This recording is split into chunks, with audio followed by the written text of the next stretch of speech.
यीशु मसीह के नाम से आप सब शुभ संदेश के दर्शकों को फिर से मैं स्वागत करती हूँ। धन्यवाद करती हूँ, परमेश्वर ने हम सबको एक और अवसर दिया है यीशु मसीह के चरणों में बैठ सके और वचन को सीख सके, समझ सके और अपने जीवन में अमल कर सके और यीशु मसीह का हम आशीषों का हम वारिस बन सके। छोटी सी प्रार्थना के साथ इस कार्यक्रम को हम शुरुआत करेंगे। धन्यवाद महान सामर्थी पिता, राजाओं का राजा, प्रभुओं का प्रभु, ईश्वरों का ईश्वर, प्रभु यीशु।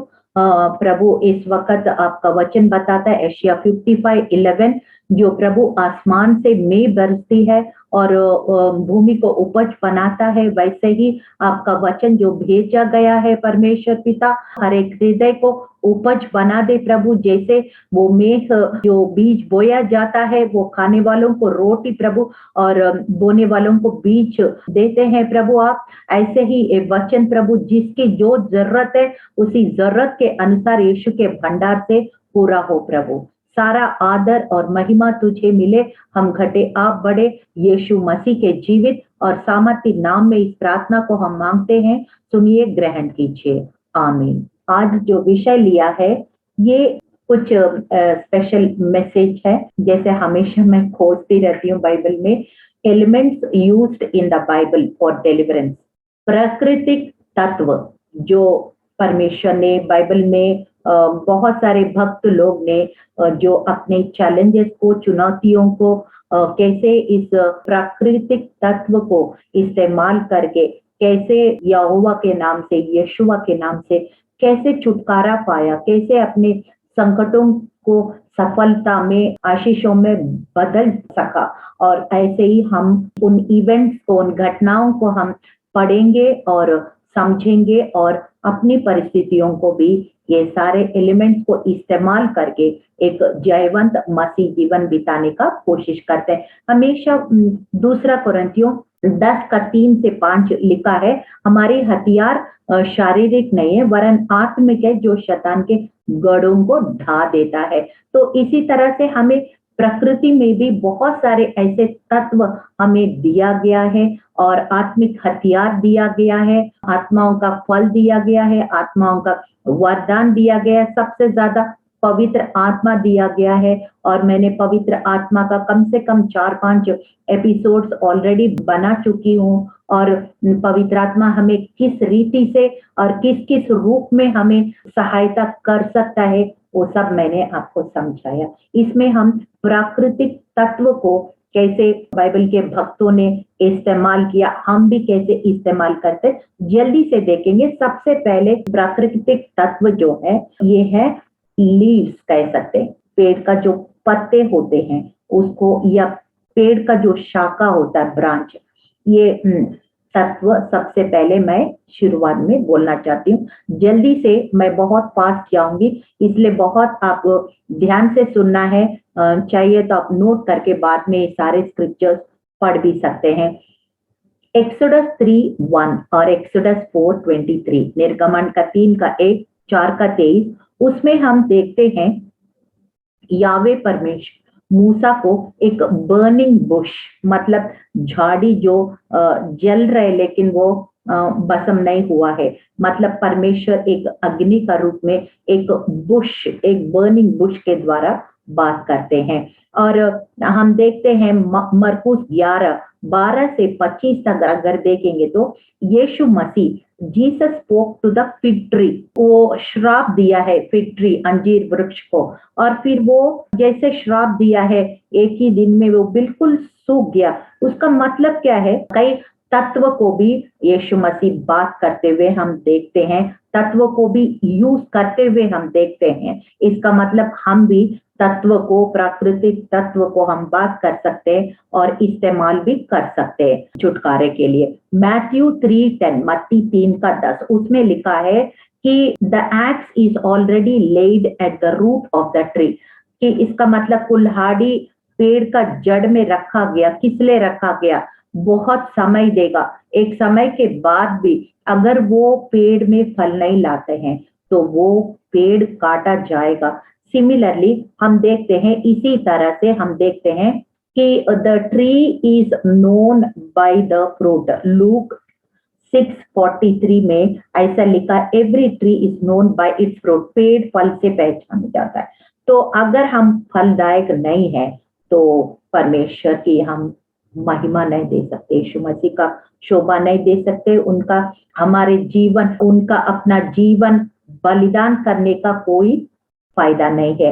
जॉन 15:5-8 उसमें लिखा है कि मैं दाखलता हूँ, जो मुझ में बने रहेंगे, जो डालियां मुझ में बने रहेंगे वो फल लाएंगे, और मेरे से अलग हो गया तो वो डाली सूख जाएगा और आग में डाल दिया जाएगा। कहने का मतलब क्या है कि हमारी जो आत्मिक जीवन भी एक पेड़ जैसे, यहाँ पे सिंबॉलिकली एक उदाहरण के रूप में पेड़ के जैसे परमेश्वर हमारा आत्मिक जीवन को बता रहे। यिर्मयाह 17:7-8 उसमें लिखा है, ऐसे पेड़ को हम परमेश्वर हमें बनाना चाहते हैं कि जो अकाल में भी कितना भी सूखा पड़ा हो, चारों तरफ पानी का दूर दूर तक नजर नहीं आ रहे, फिर भी वो पेड़ सूखेगा नहीं है, क्योंकि उसका जड़ जो है बहुत गहराई में चला गया और पानी को बहुत गहराई से खींच के वो हरा भरा रह सकता है। ऐसे पेड़ को हम परमेश्वर हमारे आत्मिक जीवन को ऐसे दृष्टांत के रूप में हमें बताते हैं। एक्सोडस 15:22-26, निर्गमन 22 और 26 में ऑलरेडी यहाँ बता चुकी हूँ। जब इजरायली लोग वायदा देश में जा रहे थे, बहुत प्यास लगी, और जहाँ प्यास लगी उनको बहुत मुश्किल से 3 दिन का यात्रा के बाद उनको पानी मिला है, लेकिन वो जब पीने लग गया तो बहुत कड़वा हो गया, और फिर वो बहुत गुस्सा हो रहे मूसा के ऊपर, तुम इतना हमें 3 दिन का यात्रा के बाद एक कड़वा पानी पिलान, हमको मरने के लिए लाए, ये है वो। फिर मूसा ने परमेश्वर से प्रार्थना की और परमेश्वर ने बोला, एक पेड़ से एक शाखा काट के उस पानी में डालो, और फिर वो जैसे उसने किया वो पानी मीठा हो गया और वो लोग, इजरायली लोग, वो पानी को पी सका। और फिर उसके बाद ये क्या दिखाता है पेड़, ये क्रूस हमारा जीवन में यीशु मसीह का क्रूसिफिक्शन, साल्वेशन आ जाते हैं। हमारा पाप जो है वो कड़वा था, जो हमारे यीशु मसीह के जो साल्वेशन, उद्धार के द्वारा मीठा हो जाता है। दूसरा राजा 6 अध्याय 1 से 7 पढ़ेंगे तो वहां पे एक घटना हम देखते हैं। एलिया को एक प्रोफेटिक स्कूल चलाते थे और वहां पे जगह कम पड़ रहे, लोग घर बनाने के लिए लकड़ी काटने के लिए कुल्हाड़ी लेके गया, और वो कुल्हाड़ी जब लकड़ी काट रहे तो वो पानी में गिर गया, और पानी में गिरा, ओ ये गुरु, ये इसको ठीक करो, ये मैंने किसी से मांग के लाया, कैसे करें कैसे करें। फिर उसने एक ब्रांच, जैसे मूसा ने किया वैसे एलिया ने भी एक शाखा काट के फिर वो पानी में डाला, तो क्या हो गया, वो जो कुल्हाड़ी जो सिंक हो रहा था, डूब रहा था, वो ऊपर तैरने लगा, और फिर ये लोग जल्दी से उठा के वापस लकड़ी काटने लगा। और दूसरा राजा 20 का 7 में देखते हैं, जब एजिकिया राजा को एक वूंड आता है, एक जख्म, एक क्या फोड़ा जैसे, और फिर उसको एशिया भविष्यवक्ता के द्वारा परमेश्वर बोलता है, टेक लंप ऑफ फिग्स, अंजूर का जो पत्ते हैं उसको रस उस घाव में डाल दो और घाव ठीक हो जाएगा। ऐसे ये पेड़ एक दवा के रूप में भी हमें बाइबल में दिखाई पड़ती है। एक वचन मैं जल्दी से आपको पढ़ना चाहती हूँ, रेवलेशन 22:2। उस नगर के सड़क के बीचों बीच बहती थी नदी के इस पार उस पार जीवन का पेड़ था, उसमें 12 प्रकार का फल लगते थे और वो हर महीने फलता था, और उस पेड़ के पत्तों से जाति जाति लोग चंगे होते थे। ये नए यरूशलेम यानी कि स्वर्ग के बारे में परमेश्वर बता रहे कि जीवन का नदी बहेगी, और जीवन की नदी के इस पार और उस पार जीवन का पेड़ लगेंगे, 12 महीने 12 तरह का फल लगेंगे, और उनके जो जीवन का पेड़ का जो पत्ते हैं वो दवा बन जाएंगे। क्योंकि यिर्मयाह 8 और 22 में भी एक वचन लिखा है, is there no balm in Gilead, is there no physician there, ऐसे लिखा हो। इसका मतलब क्या है कि बाम मतलब एक टाइप ऑफ मेडिसिन है, और फिजिशियन मतलब वैद्य है। परमेश्वर ये यिर्मयाह नबी के द्वारा ये बात आ रहे हैं कि क्या यहाँ पे कोई वो जो पत्तों से बाम बनता है तो पेन्स को, हेडेक्स को ये सब ठीक करता है, वो नहीं है क्या? वो बाम नहीं है क्या? यहाँ पे कोई फिजिशियन यानी कि वैद्य नहीं है क्या? ऐसे करके प्रश्न हम यिर्मयाह 8:22 में पढ़ते हैं।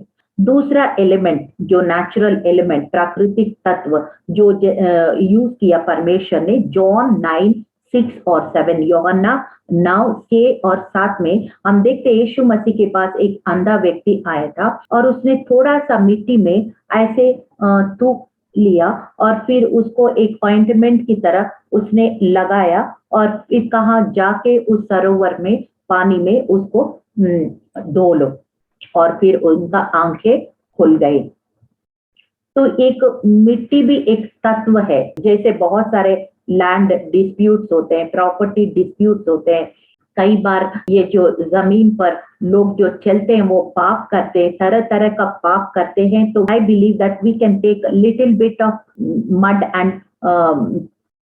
रिपेंट, पश्चाताप करना है उस पाप जो उस लोग ने किया है और पाप की क्षमा मांगना है यीशु मसीह से। जब क्षमा पाएंगे तो उस मिट्टी के ऊपर भी हम यीशु मसीह का वचनों को, वायदों को रिलीज कर सकते हैं और फिर उस मिट्टी को यीशु के नाम से क्लेम कर सकते हैं। If you are buying a piece of land और प्रॉपर्टी, एनीथिंग, जोशुआ 1:3 में हम देखते हैं जिस जगह में तू कदम रखा है उस जगह मैंने तेरे लिए दे दिया। सो आई बिलीव दैट, मैं विश्वास करती हूँ थोड़ा सा मिट्टी लेके हम प्रार्थना करके और उस जगह में कुछ भी ऐसे घृणित काम हुआ उसके लिए पश्चाताप करके पाप की क्षमा मांग के फिर उसके बाद उस जगह को आशीष रिलीज करके और फिर इस जगह को यीशु के नाम से अपने लिए क्लेम कर सकते हैं। और फिर क्योंकि बाइबल में ये लिखा है इसीलिए मैं बोल रहे हैं, कोई भी हम बोलते हैं तो बिना आधार का मैं नहीं बोलती हूँ। जेनेसिस 1:11-12 जल्दी से एक दो वचन मैं पढ़ना चाहती हूँ। जब परमेश्वर ने सृष्टि किया उसने जेनेसिस 1:11-12 में कहा, पृथ्वी से हरी घास तथा बीज वाले छोटे छोटे पेड़, फलदायी वृक्ष भी जिनके बीज उन्हीं में एक एक जाति के अनुसार होते पृथ्वी पर उगे।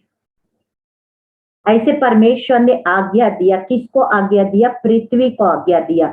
क्या आज्ञा दिया? पहले घास, फिर उस सेकंड में बीज वाले छोटे छोटे पेड़ और उसके बाद फलदायी वृक्ष। 3 प्रकार का स्टेप बाय स्टेप उगना चाहिए। ऐसे करके परमेश्वर ने आज्ञा दिया। इस प्रकार पृथ्वी से हरी घास, छोटे छोटे पेड़ जिनके अपने अपनी जाति के अनुसार बीज होता है और फलदायी वृक्ष जिनके बीज एक एक जाति के अनुसार उनमें होते हैं, उगे। और परमेश्वर ने देखा कि अच्छा है। इसका मतलब क्या? जैसे परमेश्वर ने कमांड किया, आज्ञा दी भूमि को, पहले घास, फिर छोटे छोटे प्लांट्स और फिर big big trees with fruits, इस तरह से आज्ञा दिया, वैसे ही हुआ। और रेवलेशन 12 और 6, समय के कारण सिर्फ मैंने 2 वचन निकाला, और भी बहुत सारे वचन हैं। रेवलेशन 12 और 6 में लिखा है, परंतु पृथ्वी ने उस स्त्री की सहायता की। किसने की? पृथ्वी ने सहायता की, अपना मुंह खोलकर उस नदी को जो अजगर ने अपने मुंह से बहाई थी पी लिया। जब अजगर ने, उस स्त्री मतलब वो इस्राएल, और जो बच्चा है वो कलीसिया है, जब वो बच्चा और स्त्री को निगलने के लिए अजगर पीछे पड़े थे, बहुत सारा फ्लड जैसे पानी को बहा दिया, इसको डूब के मरेंगे करके, तब पृथ्वी ने उनको सहायता की। और क्या किया उसने? सारा जो फ्लड जैसे पानी को उसने रिलीज किया, पृथ्वी ने पी लिया और वो स्त्री बच गई। इस तरह से पृथ्वी भी शैतान से कलीसिया को और इस्राएल को कैसे बचाया। तो हम भी इस तत्व को, प्राकृतिक तत्व जो मिट्टी है, उसको इस्तेमाल करके हम we can speak to the earth, piece of mud और क्ले और earth, and then we speak blessings upon that land and claim that land. Hallelujah. और तीसरा है ब्रेड एंड वाइन। रोटी और दाखरस। एक वचन मैं पढ़ना चाहती हूँ, एक्ट चैप्टर 2 वर्स 42, प्रेरितों का 2 का 42। और वे प्रेरितों से शिक्षा पाने और संगति रखने और रोटी तोड़ने में और प्रार्थना करने में लौलीन रहे। और फिर क्या होता है कि प्रेरितों ने, पहली कलीसिया ने घर घर जाके वो क्या करते थे, वचन की शिक्षा देते थे, संगति रखते थे, रोटी तोड़ते थे और प्रार्थना करते थे। ये 4 pillars, the doctrine, that is word of God, and then there is fellowship, and there is bread and wine, and there is prayer. These are the 4 pillars of the church. इस तरह से हम क्या करना है, जैसे जॉन चैप्टर 6 और 35, उसमें यीशु मसीह स्वयं कहता है, I am the bread of life. Matthew 4:4 में लिखा है, मनुष्य केवल रोटी से नहीं, जो हर वचन जो उनके मुंह से निकलता है उनसे हम जीवित रह सकते हैं। लेविटिकस 2 और 1 में देखते हैं तो वहां ग्रेन ऑफरिंग दिया जाता था।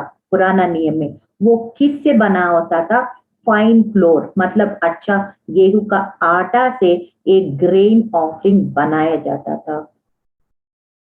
और फिर उसके बाद हम देखते हैं 2 किंग्स 4:38-41। अगर हम देखें तो एलिशा का मिनिस्ट्री में क्या हुआ है, वहां पे जब ये लोग खाने के लिए एक बार वो स्ट्यू बोलते हैं ना, ऐसे जो बहुत सारे इसे साग जैसे बहुत सारे वेजिटेबल्स डाल के स्टू बनाए थे, और जब खाने के देखा तो वो जहर जैसा था, और फिर ये लोग बहुत चिल्लाने लगे।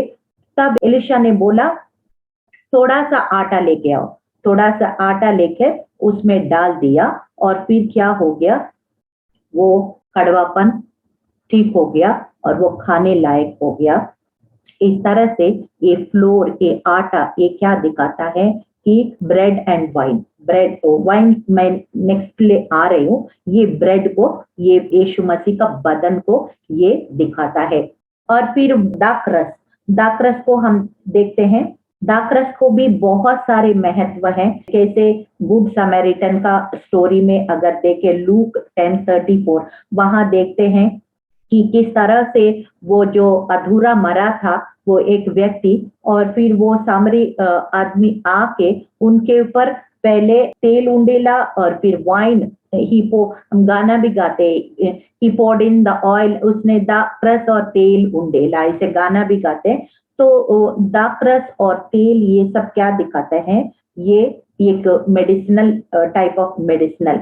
और फिर उसके बाद 1 जॉन 3:8 में लिखा है, मेरे प्रिय बालकों, हम वचन और जीभ से नहीं पर काम और सत्य के द्वारा भी प्रेम करें। तो हम प्रेम को जताना है, सिर्फ बोलने से मैं प्यार करें नहीं होता है ना। तो इसने यहाँ पे सामने व्यक्ति ने उस अधूरा मरा हुआ व्यक्ति को प्रेम करके दिखाया, उसको ये वाइन डाला, ऑयल डाला, फिर उसका बैंडेज लगाया, फिर उसके अपने गधा, मतलब उस समय का जैसा अभी कार बोलते हैं ना, उस समय डोंकी, वो गधा के ऊपर बिठा के फिर वो एक ऐसे जगह, मतलब एक आज के जमाने में जैसे हॉस्पिटल है वहां पे ले गया और एक सेवा किया। तो ये इसको हम इस तरह से, वाइन एक सर्विस को दिखाता है, फेलोशिप को दिखाता है, संगति को दिखाता है। इस तरह से bread and wine, breaking the bread, मतलब प्रभु भोज हम एक फैमिली के रूप में भी, प्रेयर मीटिंग्स में भी, कैसे भी हम ये प्रभु भोज लेके भी हम बहुत कुछ छुटकारा पा सकते हैं, बहुत सारे समस्याओं को छुटकारा पा सकते हैं। ये प्राकृतिक तत्व है जो हम छुटकारा के लिए इस्तेमाल कर। सबसे पहले लीव्स और ब्रांच, और फिर उसके बाद हमने देखा है मड और क्ले, और स्मॉल पीस ऑफ मड और clay, and then we have seen bread and wine. फिर उसके बाद हम पानी, वाटर में आ जाते हैं। वाटर में तो बहुत सारे स्क्रिप्चर्स है, एफिसियों 5 और 26 है, जॉन 7:38-39 है, और सिर्फ मैं एक वचन पढ़ना चाहती हूँ, जॉन चैप्टर 3 वर्स 5। निकोडेमस को यीशु मसीह, जो निकोडेमस कौन है, रूलर ऑफ द जूस, यहूदियों का राजा था। उसको रात में आया था लोगों से डर से, और फिर उसके बाद हम देखते हैं मैं नया जन्म प्राप्त करने के लिए क्या करना है। यीशु ने उत्तर दिया, मैं तुझसे सच कहता हूँ, जब तक कोई मनुष्य जल और आत्मा से ना जन्मे तो वो परमेश्वर के राज्य में प्रवेश नहीं कर सकता। किसी तरह से ये पानी जो प्राकृतिक तत्व को हम प्रार्थना करके छुटकारे के लिए जरूर हम इस्तेमाल कर सकते हैं। जॉन 2:10, इसमें पानी को परमेश्वर ने दाखरस बनाया था ना, और यीशु मसीह स्वयं पानी से बपतिस्मा पाया है। अगर प्राकृतिक तत्व नहीं है, यीशु मसीह पानी में डुबकी क्यों लिया यॉर्दन में, है ना। चार गॉस्पेल्स में भी ये यीशु मसीह का पानी का बपतिस्मा के बारे में लिखा हुआ है, लूक 3:21-22। और फिर जब कभी कभी ये पानी एक रुकावट को भी दिखाता है, लेकिन पवित्र आत्मा के द्वारा रुकावट को कैसे इजरायलियों ने वो लाल समुद्र के बीच में सूखा जमीन में इस पार से उस पार कैसे चले गया हम देखते हैं। और फिर यरदन नदी में भी वो ऐसे यरदन नदी का जो वेव्स है, लहरें इतना जोर से बह रहा था कि कोई ऐसे पानी रखने से वो डूब जाएगा, लेकिन परमेश्वर ने किस तरह से इजरायलियों को उसको एक ऐसे साइड कर दिया, वो सारा जो वेव्स को साइड कर दिया और पूरा इजरायलियों पार करने के तक वहां पे पानी वही खड़ा है। तो इस तरह से प्रभु ने पानी को भी एक प्राकृतिक तत्व के रूप में इस्तेमाल किया है। एक्सोडस 23:25 में लिखा है, I will bless your bread and water, मैं तेरे अन्न और जल को भी आशीषित करूंगा। तो इस तरह से हम पानी को प्रार्थना करके हम छुटकारे के लिए, तरह तरह का प्रॉब्लम से छुटकारा के लिए, शुद्ध करने के लिए, पानी can be used for purification, cleansing and also for deliverance, इस्तेमाल कर सकते हैं। और फिर उसके बाद हम देखते हैं ऑयल, तेल का भी हम इस्तेमाल करते हैं। साम 133:2 में लिखा है, ये तो उत्तम तेल के समान है जो हारून के सिर पर डाला गया था और उसकी दाढ़ी से बहकर उसके वस्त्र की छोर तक पहुंच गया है।